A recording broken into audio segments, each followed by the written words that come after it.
Frutos dignos de arrependimento. O que será isso? Ou então, como produzir frutos dignos de arrependimento? É o estudo que eu quero ministrar nesse feriado. Hoje, feriado, dia de finado, né? Dia dos mortos. Muitos hoje, milhares e milhares de pessoas aqui em Brasília, no Brasil, foram visitar, inclusive os evangélicos, né? Provavelmente, muitos evangélicos foram aos cemitérios para relembrar, dedicar, oferecer alguma coisa aos mortos. Mas eu quero nesta noite ministrar, irmãos, uma palavra viva, uma palavra eficaz. Domingo nós estávamos aqui falando sobre arrependimento. Domingo nós estávamos ministrando aqui a vontade de Deus, né, perante essa terra aqui, o que nós devemos produzir para que Deus possa colher. Aí também vem à minha memória Jesus indo até a figueira, procurar frutos, procurar algo para se saciar. E não encontrando, ele amaldiçoou aquela figueira. No dia seguinte, quando eles retornam, a figueira já está seca, a figueira já está murcha, a figueira já não existe mais. E isso causou em Pedro um espanto, pela rapidez com que aquela figueira secou.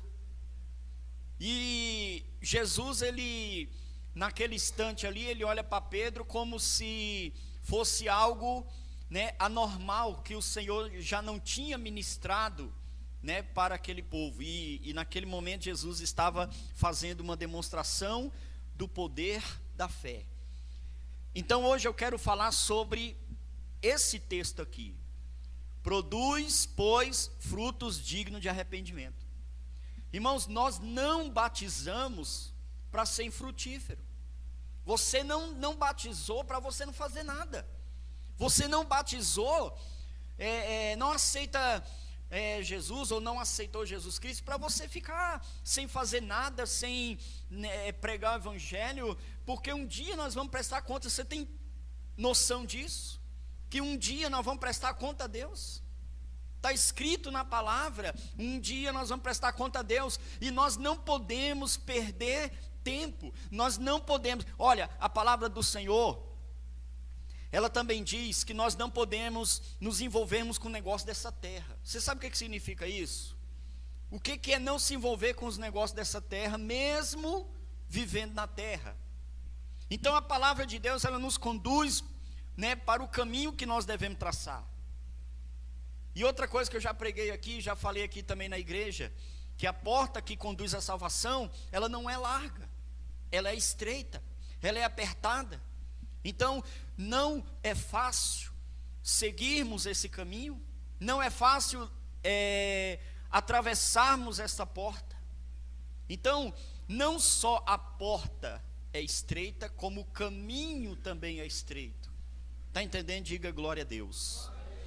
Só que o cristão de hoje, irmãos, a modernidade hoje do mundo está afetando a mente do povo de Deus, porque o povo de Deus pensa que as coisas do Senhor é fácil, mas não é fácil.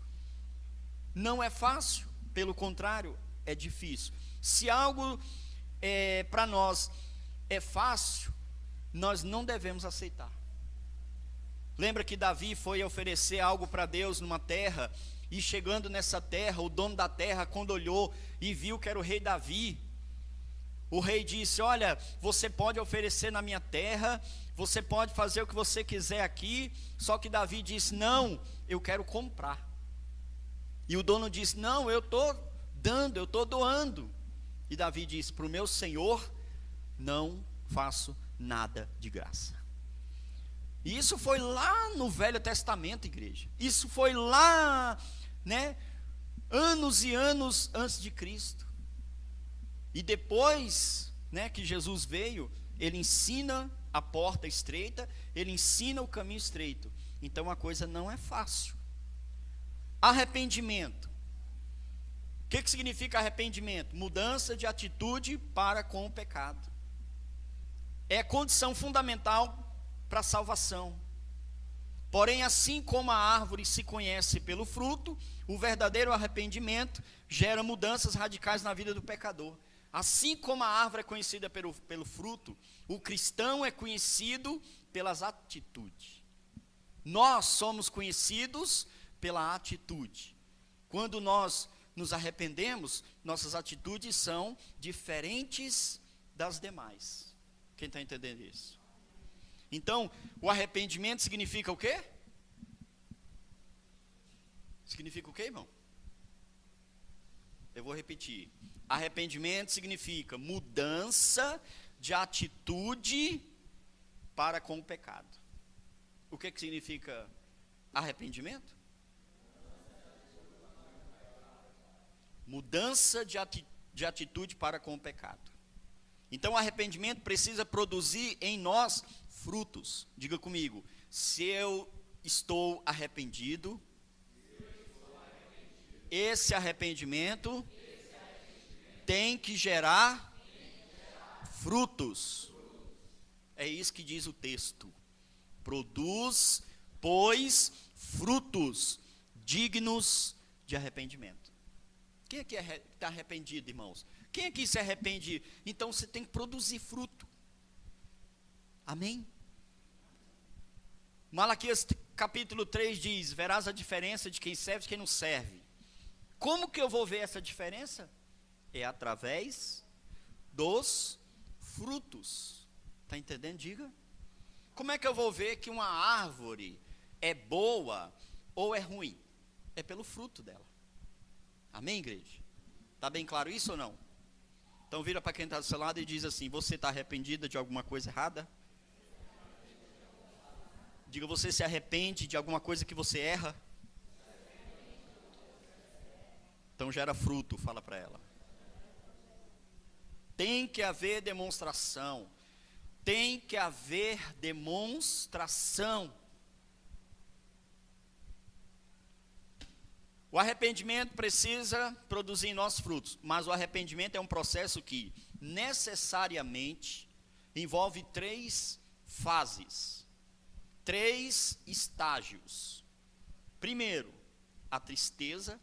Segundo, a repugnância pelo ato praticado. E a fé. Tristeza, repugnância e a fé. Abra aí 2 Coríntios 7:10. Se você não for bom de Bíblia, só anota, porque não dá tempo esperar todo mundo abrir. Segunda carta aos Coríntios, capítulo 7, versículo 10. Diz assim: pois a tristeza que é usada por Deus produz o arrependimento que leva à salvação. E nisto não há motivo para alguém ficar triste, mas as tristezas deste mundo produz a morte. Olha para mim que eu vou explicar. Porque a tristeza, segundo Deus, opera arrependimento para a salvação, da qual ninguém se arrepende. Mas a tristeza do mundo opera a morte. Nós não nos arrependemos do que é certo, mas do que é errado, do que é desagradável aos olhos de Deus. Por exemplo, o que esse texto aqui está dizendo? Primeiro estágio do arrependimento é a tristeza. Que tristeza é essa? Não é essa tristeza que você anda sentindo por coisa mundana, não. Tristeza por causa de algo mundano gera morte. Se não é morte física, é morte espiritual. Você conhece alguém ou já ouviu falar de alguém que se suicidou? Sabe por que a pessoa se suicida? Por causa da tristeza do que ela passa no mundo. Isso gera morte. Isso gera morte. Mas a morte que aqui está dizendo é outra. Pois a tristeza que é usada por Deus produz o arrependimento. Que tristeza é essa, irmão? Toda vez que nós erramos, pecamos, há uma tristeza. E essa tristeza é que nos leva a se arrepender da coisa que errou. Quem entendeu isso? Você tem que entender isso, irmão. Eu não vou prosseguir.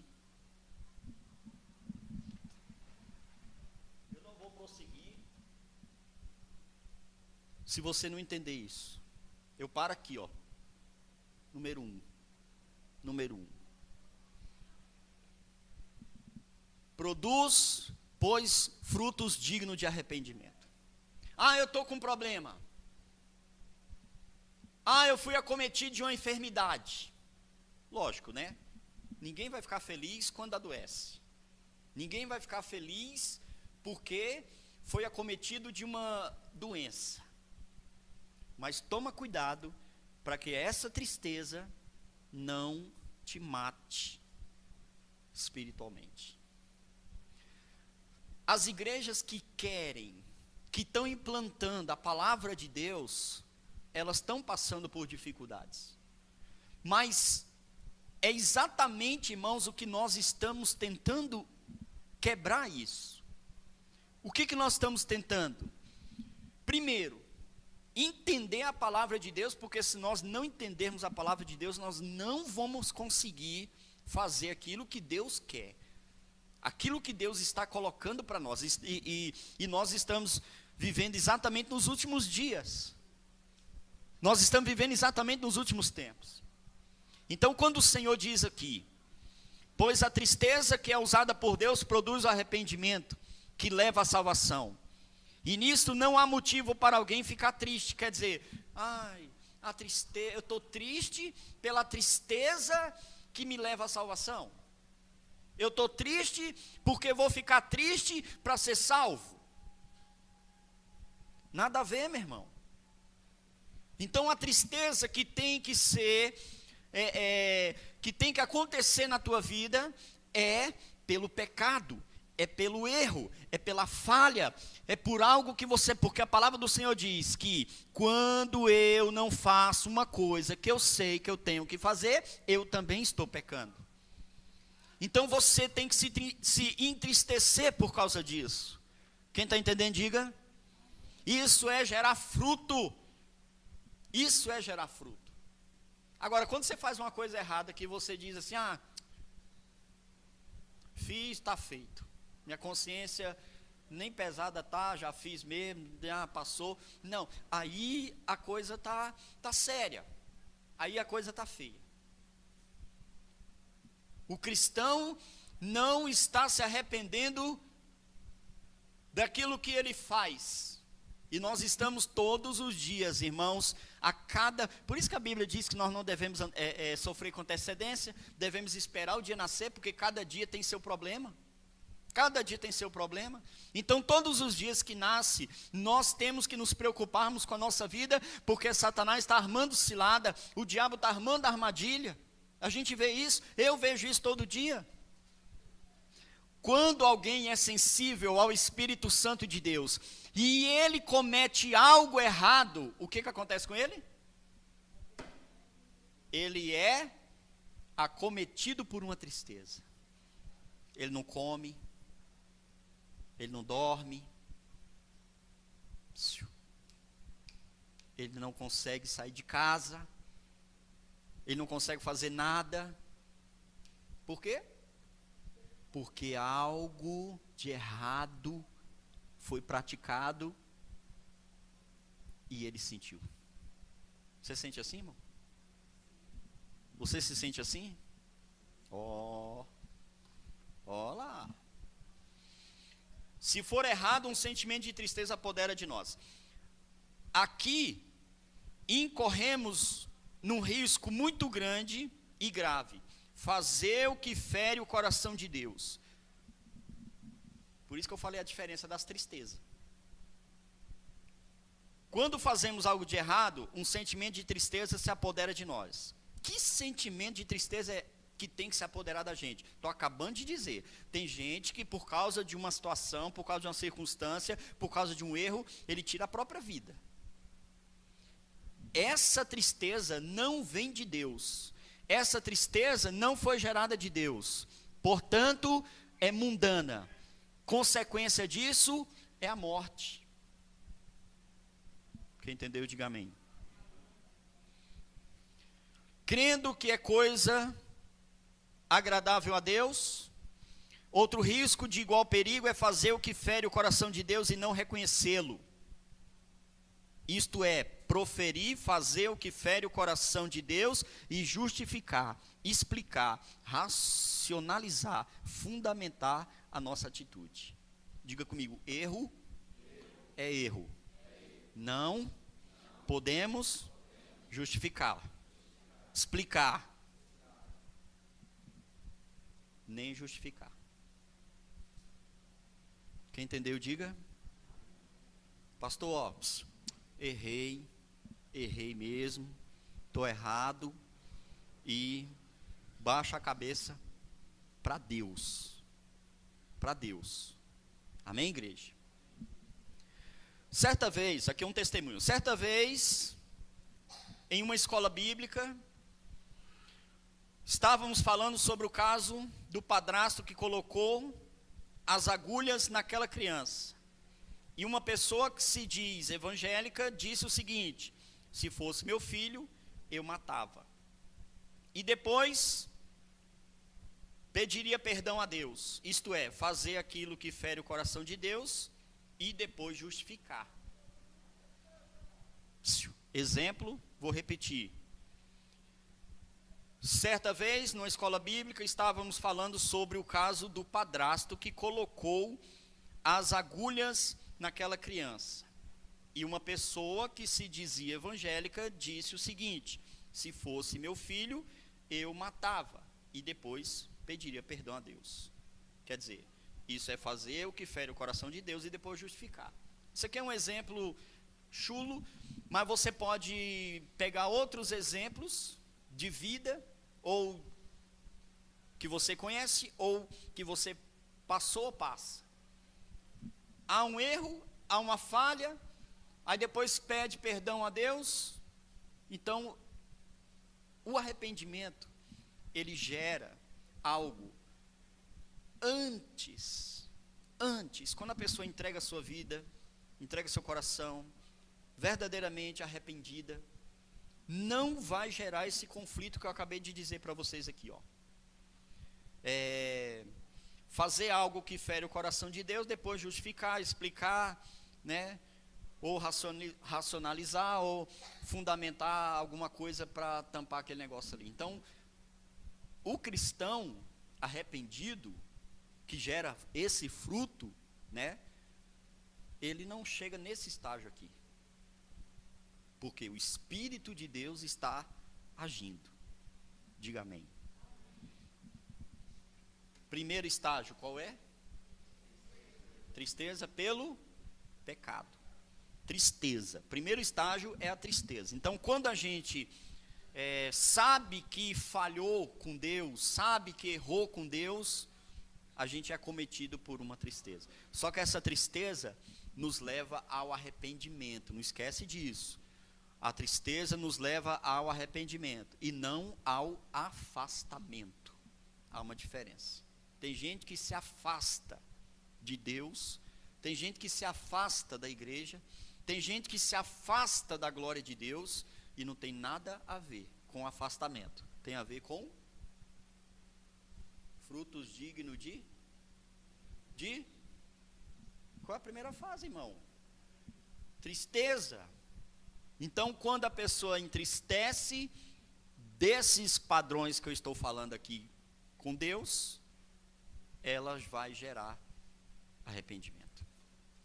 E o arrependimento conduz a pessoa à salvação. Quem entendeu, diga amém. Quem entendeu, diga amém. Posso passar para a segunda fase ou estágio, irmãos? Você entendeu o primeiro? Você entendeu o primeiro? O arrependimento, você escreveu aí? O arrependimento tem 3 fases. Primeiro é a tristeza. Segundo é a repugnância pelo ato praticado. Ela tem repúdio ao pecado. Nojo, no ditado popular. Quem não se lembra de Pedro depois de ter negado a Jesus 3 vezes? Abre em Mateus 26.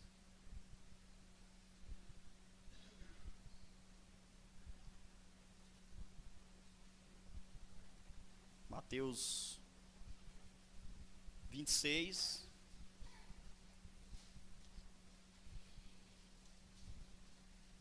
Versículo 75. Diz assim: E Pedro lembrou que Jesus lhe tinha dito: Antes que o galo cante, você dirá 3 vezes que não me conhece. Então Pedro saiu dali e chorou amargamente. Olha para mim, irmãos. Sabe o que é um choro amargo? Sabe o que é a pessoa chorar amargamente? Copiosamente? Sabe? Uma certa dose de autoacusação nos ataca, tipo: como é que eu pude fazer isto? Muito pouco. Adianta reconhecer que o que estamos fazendo fere e magoa o coração de Deus, se estivermos gostando do que estamos fazendo. Se estamos gostando daquilo que fazemos, não estamos tendo um arrependimento verdadeiro. Eu sei que eu estou pecando, mas é bom. Eu sei que eu estou falhando, mas é bom. Eu sei que é pecado, mas é bom. Se estivermos gostando do que estamos fazendo, se estamos gostando daquilo que fazemos, não estamos tendo um arrependimento verdadeiro. Então, segundo estágio do arrependimento, logo após a tristeza, é o repúdio, é o nojo. Está entendendo? Sim ou não? Pensa aí, irmão. Enquanto você está ouvindo a pregação, você tem que fazer um giro na sua vida. A palavra de Deus diz que a fé vem pelo ouvir a palavra. Então, quando eu escuto a palavra de Deus, a fé ela vem. E quando a fé vem, ela me faz refletir. E quando eu estou refletindo, eu faço uma análise ali na minha vida. E é isso que você tem que fazer. Eu achei interessante uma postagem do pregador falando que hoje em dia as pessoas acham que Jesus é um coitadinho que fica no cantinho assim, com cara de dó, querendo que as pessoas tenham dó dele e aceitem ele. E não é assim. A Bíblia diz assim, se arrependa, porque talvez ainda haja salvação para você. Nós não fazemos favor nenhum, irmãos, de estar aceitando Jesus. Nós não fazemos favor nenhum de vir para a igreja. Nós não fazemos favor nenhum de fazer algo para o Senhor. Nós não fazemos favor nenhum de aceitar Ele, porque Ele não é nenhum coitadinho para a gente aceitar Ele. Vamos aceitar Jesus? Coitado de Jesus. Então, as igrejas, elas estão pregando de uma forma como se Jesus estivesse mendigando a aceitação. E não é assim não, meu irmão. Não é assim não. Por isso que eu mudei o jeito aqui da casa de Davi de fazer apelo. O negócio de fazer apelo, é fazer apelo pelo pecador se arrepender. Não é fazer apelo, quem quer aceitar Jesus? Não, aceita Jesus. Olha, coitado de Jesus, ele morreu por você, ele padeceu por você, tadinho dele, vamos aceitar ele. Não é assim não, irmão. O sentido não é esse. Então, nós não podemos achar, irmãos, que nós, estamos fazendo um favor de fazer parte do reino de Deus, não. É um privilégio. Você não sabe o que é isso. É um privilégio. O Senhor nos escolheu. Você está entendendo isso, irmão? Olha o que a Bíblia diz, irmãos. Quem é santo se santifique mais ainda. Quem é sujo, se suje mais ainda. O que isso quer dizer? A palavra do Senhor, ela é bem clara, irmão. Deus, ele tem, né, a maneira, né, o método, e nós é que temos que entrar nele. Por isso que eu comecei esse culto hoje, dizendo o que eu disse, falando o que eu falei. Nós, irmãos, temos que tomar cuidado, porque algo que a gente está achando que é fácil, não é fácil não.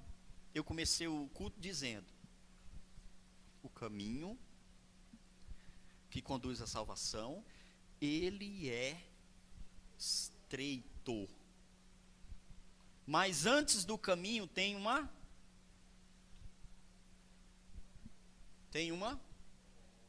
porta, irmão.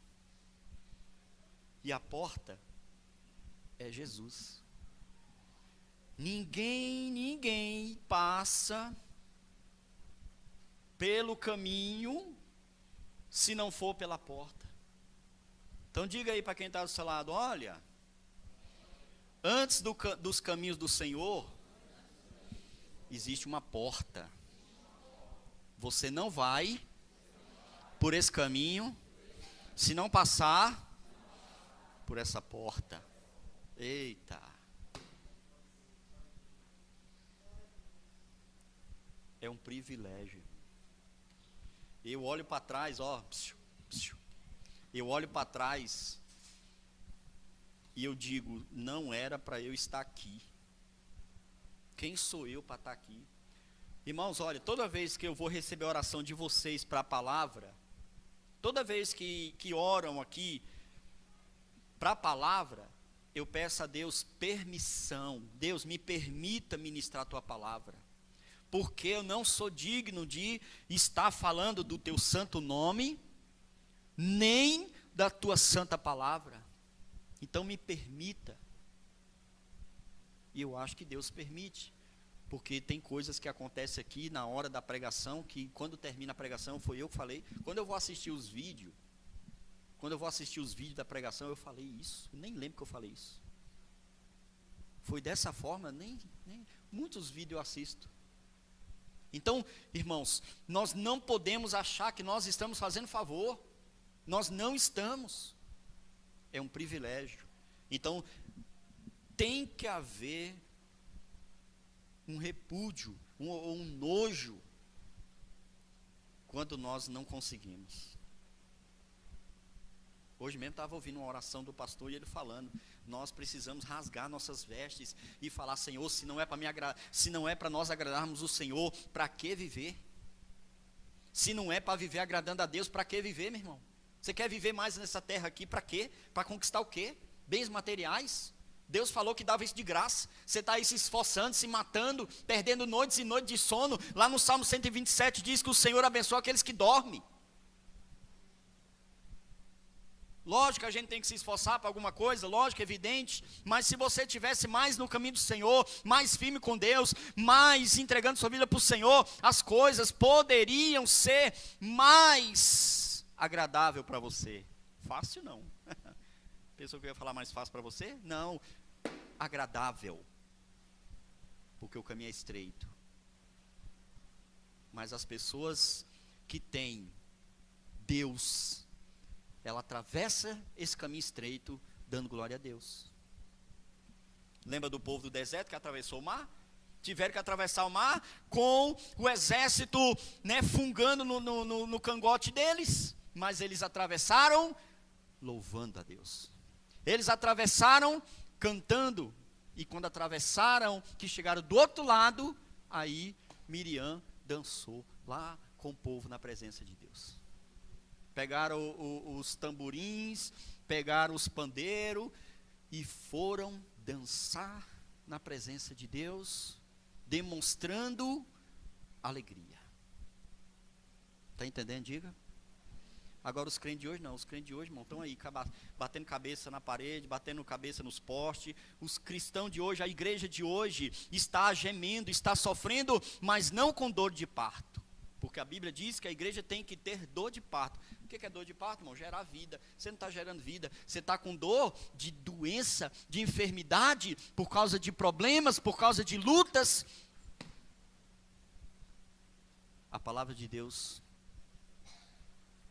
tem a solução. Primeiro estágio qual é? Segundo estágio qual é? Repugnância pelo ato praticado. Errou? Tristece, tenha nojo. Se você não sente isso daqui, preste atenção. Se você não sente isso daqui que eu estou falando, tua salvação corre risco. Sérios riscos. Quem aqui deita a cabeça no travesseiro com tranquilidade e dorme? Quem aqui, irmãos, que dorme o sono, como diz a palavra do Senhor, o sono da paz? Quem aqui consegue botar a cabeça no travesseiro, depois de um dia de luta, de pecado, de erro, de falha, de dificuldade, de não arrependimento, de não repugnância, e consegue dormir ainda? Você tem que rever sua salvação. Você tem que rever a sua vida com Deus. Se nada disso aqui mexe com você, que eu estou falando, a coisa está séria. Terceiro estágio do arrependimento é a fé. É a fé. Vamos lá em Marcos capítulo 1.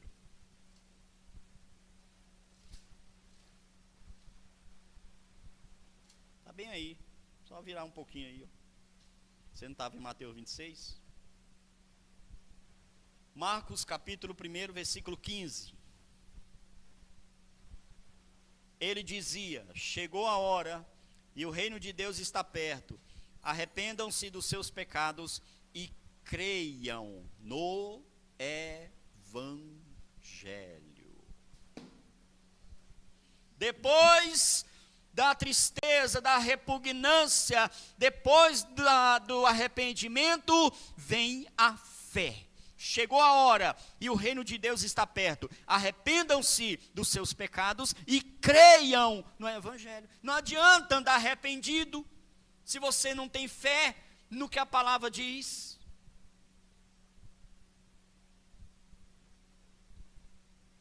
Uma vez eu falei para uma jovem, falei assim: não desista do seu pai, porque crer no Senhor Jesus, será salvo tu e a tua casa, é promessa de Deus para a tua vida. Não interessa, porque às vezes a gente tira os olhos do Senhor e coloca os olhos no problema, na pessoa que a gente está intercedendo.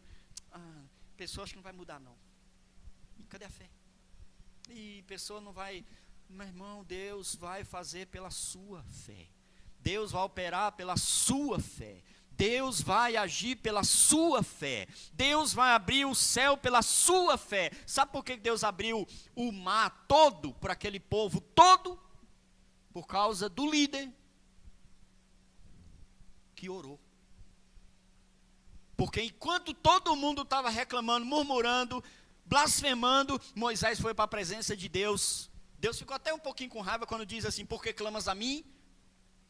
Diga o povo que mas Moisés estava lá intercedendo pelo povo, amém, igreja?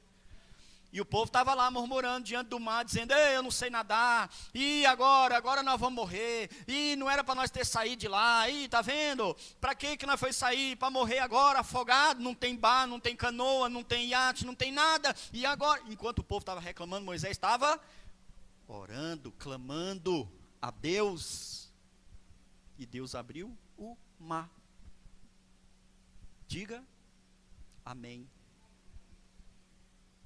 Irmão, se eu fosse Deus, eu não ia abrir aquele mar. Ah, não, larga esse povo aí, o povo não crê não. Fé. Por que clamas a mim? Diga o povo que marche e não nade, como eu já preguei isso aqui. Normal era Deus ter falado o quê? Diga o povo que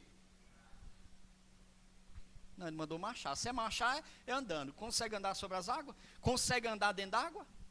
Consegue. No máximo, a gente boia, flutua. Andar não. Mas Deus disse que Deus é esse, irmão.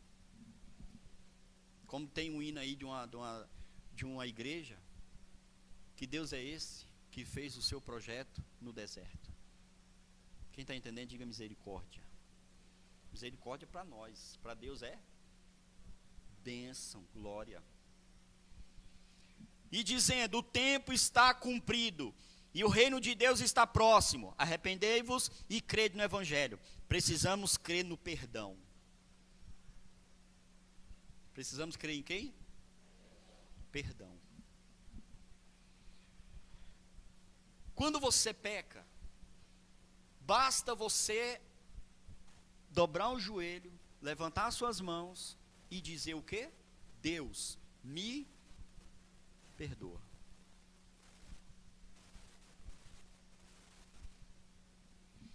Precisamos crer no perdão, no amor e principalmente nas promessas de Deus constante na Bíblia. Aquele mesmo povo do deserto não entraram na terra prometida porque não creram nas promessas de Deus. Esse mesmo povo que atravessou o mar, que viu aquelas grandes muralhas de água, e eles atravessando em terra seca, esse mesmo povo lá na frente descreram. E o que eu aprendo aí? O caminho é muito comprido. O caminho não acabou. Aí eu volto a repetir. Mais vale o fim das coisas do que o começo delas. O que adianta você ter aceitado Jesus há não sei quantos anos atrás? O que adianta você ter sido obreiro não sei quantos anos atrás? O que adianta você ter participado de alguma coisa na igreja não sei quantos anos atrás? O que adianta você ter aceitado Jesus? O que adianta você ter batizado? O que adianta você ter andado nos caminhos do Senhor? O que adianta você ter ido para o monte? O que adianta você ter ido nas vigílias? O que adianta você ter frequentado os cultos, se no fim você vacilou? Se no fim você descreu? Descreu por quê? Por causa das circunstâncias. Descreu por quê? Por causa das lutas. Descreu por quê? Por causa das pessoas.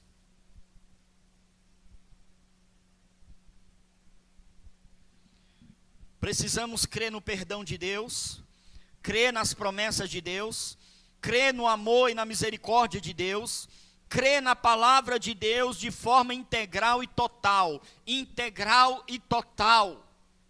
Inicia e termina, como o apóstolo Paulo disse: combati o bom combate, acabei a carreira e guardei a fé. Não vai adiantar nada, meu irmão, você ter iniciado bem, sendo que o fim vai ser trágico.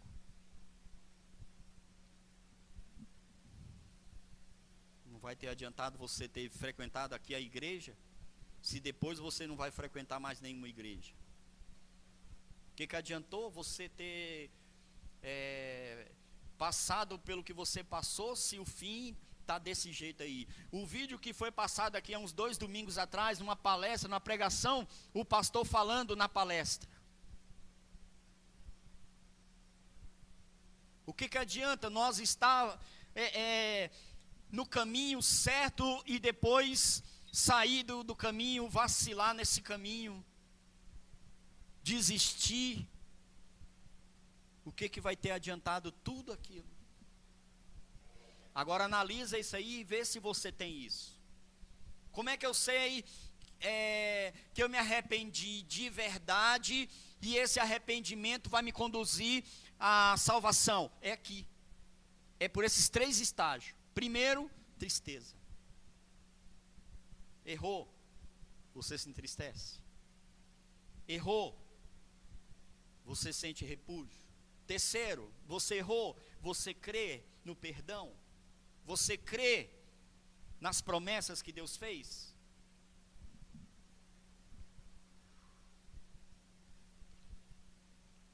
Número 1, arrependimento. Número 2, frutos do arrependimento. Há no mundo e também na igreja de Cristo certa resistência. Vamos assim dizer, para que tais frutos sejam produzidos.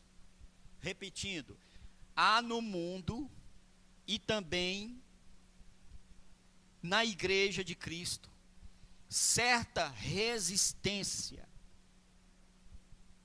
Vamos assim dizer, para que tais frutos sejam produzidos. Há uma resistência no mundo e há uma resistência dentro da igreja. Aonde não era para ter resistência, tem. Vamos lá. Isto é, as pessoas talvez até reconhecem que fizeram algo errado. Sentem-se tristes com isso. Pedem perdão, creem no perdão de Deus. Mas deixam as coisas como estão. Não procuram limpar a sujeira que fizeram, nem desfazer, consertar o erro, ou minimizar as suas consequências. Adianta você se arrepender, adianta você chorar, adianta você ter nojo, adianta você crer, se você não faz nada para mudar isso.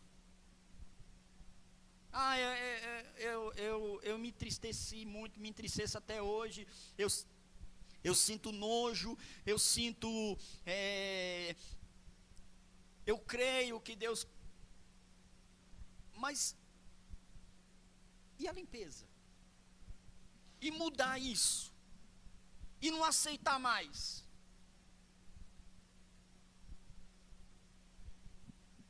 Frutos, você tem que produzir.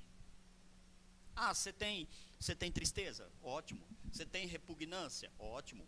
Você crê no perdão de Deus? Ótimo. Mas cadê os frutos? E aí? Não vai mudar isso aí? Não vai transformar isso aí? Aí onde é que eu volto no começo? A árvore é conhecida pelos frutos. E o cristão arrependido é conhecido pelo quê?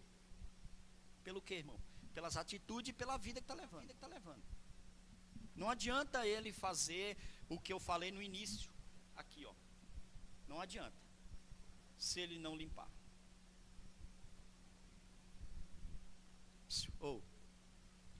O sabiá vai mudar a cantiga aqui em casa.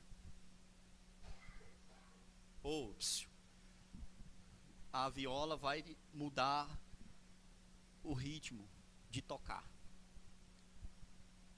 Acabou esse negócio aqui, acabou esse negócio ali, acabou esse negócio acolá. Quem está entendendo, diga. Arrependeu? Ótimo. Entristeceu? Excelente. Tem repúdio? Nojo? Aleluia. Você crê no perdão, na promessa? Glória a Deus. Passa um dia, passa uma semana, passa um mês, passa um ano, a coisa está a mesma coisa. Está igualzinho, não mudou nada. Cadê os frutos do que você disse que tem? Quem está entendendo, diga. Se errar, você precisa se retratar. Não podemos deixar de levantar a hipótese em que muitas pessoas não é possível reverter as consequências, de nossos atos. Não podemos deixar de levantar a hipótese em que muitas vezes não é possível reverter as consequências dos nossos atos. Mas quando é possível reverter, por exemplo, matou alguém lá atrás, você não vai poder ressuscitar a pessoa, vai? Você tirou a vida de alguém lá atrás, aí se arrependeu. Eu conheço uma pessoa, 2, 3, eu conheço algumas pessoas que já mataram lá atrás, estão arrependidas, hoje se converteram. Aqui nesse altar já pregou um pregador falando, do que ele fez no passado. Aí aqui, ó, presta atenção, tem coisas que não é possível reverter. Mas quando é possível reverter, quando é possível fazer alguma coisa para minimizar essas consequências, se não o fazermos, houve um genuíno arrependimento? Tem coisas que não é possível reverter, mas tem coisa que é. Se é, e você não faz nada, houve um arrependimento aí, genuíno? Saber que fizemos uma coisa errada, cujas consequências podem ser revertidas, ou no mínimo serem minimizadas, sem que algo seja feito nesse sentido, implica necessariamente na conclusão de que não houve um arrependimento genuíno, terapêutico, divino, movido pelo Espírito de Deus. Você tem que invocar o Espírito Santo para a tua vida. Levanta a mão direita aí e diga assim: Espírito Santo, por favor, me ajude. Venha sobre a minha vida. Não cabe mais erros na minha vida. Não dá mais tempo errar e errar. Espírito Santo, me ajuda.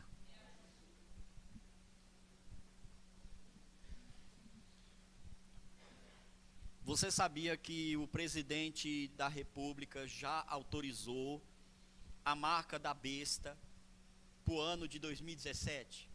Você já está sabendo? Está sabendo? Se não está sabendo, vá para a internet e procura lá.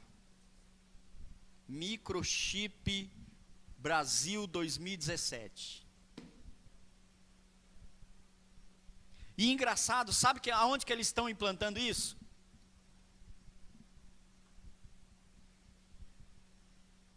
Aonde a Bíblia falou que ia ser implantado. Agora você não sabe dar a pior. Antes disso acontecer, antes disso ser obrigatório, Jesus vai ter arrebatado a igreja. Ué, pastor, mas isso é pior? É pior, sabe por quê, irmão? Porque os crentes de hoje não estão vigilantes. Os crentes de hoje não estão se preparando. Só metade que estão se preparando. Como aquelas 10 virgens. Metade foi, metade ficou. Ei, tá aí, irmão, batendo na porta, ó. 2017. Já é daqui 3 meses. – 2017, irmão, já está aí, ó. Ei, antes da obrigatoriedade desse chip, Jesus terá arrebatado a igreja como um piscar de olhos. Se é que não já piscou. E nós ficamos, estamos aqui. Mas eu não acredito nisso porque ainda não deu nenhuma notícia de que muitas pessoas sumiram. E nem quero ouvir, misericórdia. Eu quero ter sumido junto com essas pessoas. Você está entendendo? Diga. Então vira para quem está do seu lado e diz assim: fica perdendo tempo, fica. Fica ocupado demais, fala para ela, fala. Jesus vai vir e você vai ficar. Ele vai piscar os olhos.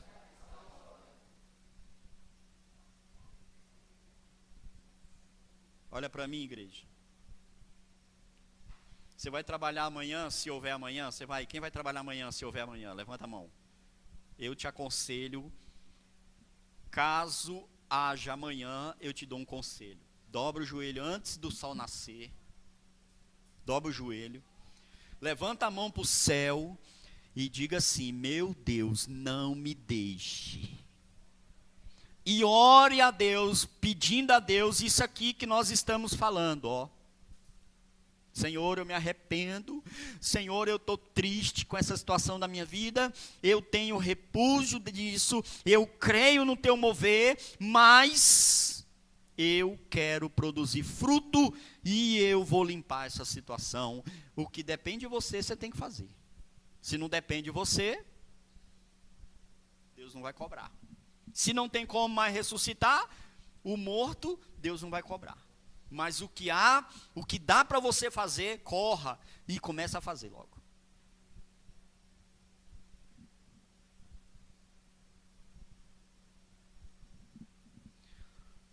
Temos na Bíblia dois fortes exemplos de homens que tiveram em suas vidas o fruto do arrependimento. Um deles, Zaqueu. Todos nós sabemos que quando ele teve um encontro com Jesus, houve um arrependimento verdadeiro.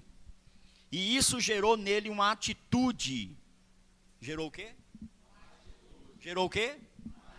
Zaqueu não ficou lá em cima da árvore admirando Jesus. Ei, oi, mestre, sou seu fã. Oi, Jesus, eu gosto do Senhor. Senhor, eu tenho um apreço por ti.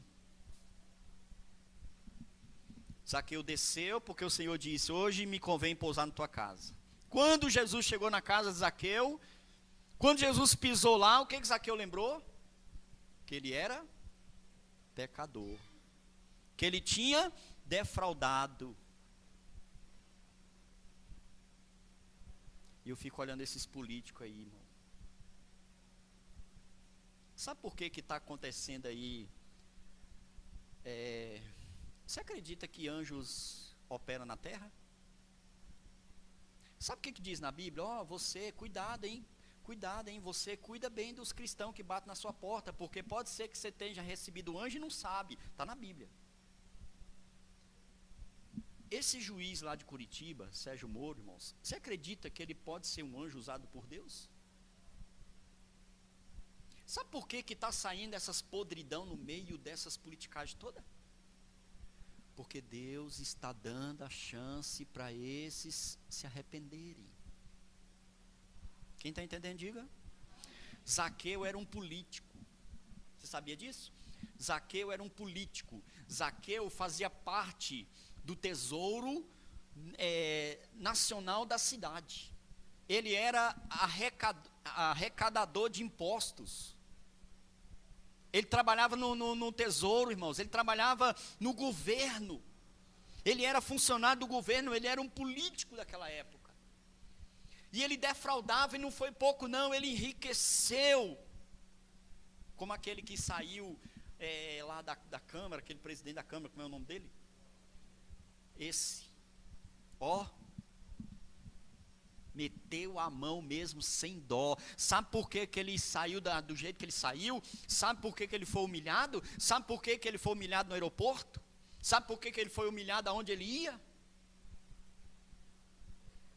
Porque o Senhor estava dando ali uma oportunidade, porque ele entrou nas igrejas evangélicas.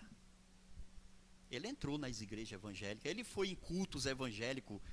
Quando ele era candidato, ele entrava nas igrejas, ele ouvia, ele pedia oração, ele recebia oração. Então, olha só, irmãos. Temos na Bíblia dois fortes exemplos de homens que tiveram em suas vidas o fruto do arrependimento. Um deles foi Zaqueu. Ele se arrependeu e teve uma atitude. Olha só, irmãos. E levantando-se Zaqueu, disse ao Senhor: Senhor, eis que eu dou aos pobres metade dos meus bens, e se alguma coisa tenho defraudado alguém, eu restituo 4 vezes mais. Isso é o quê? Arrependimento. Mas houve atitude.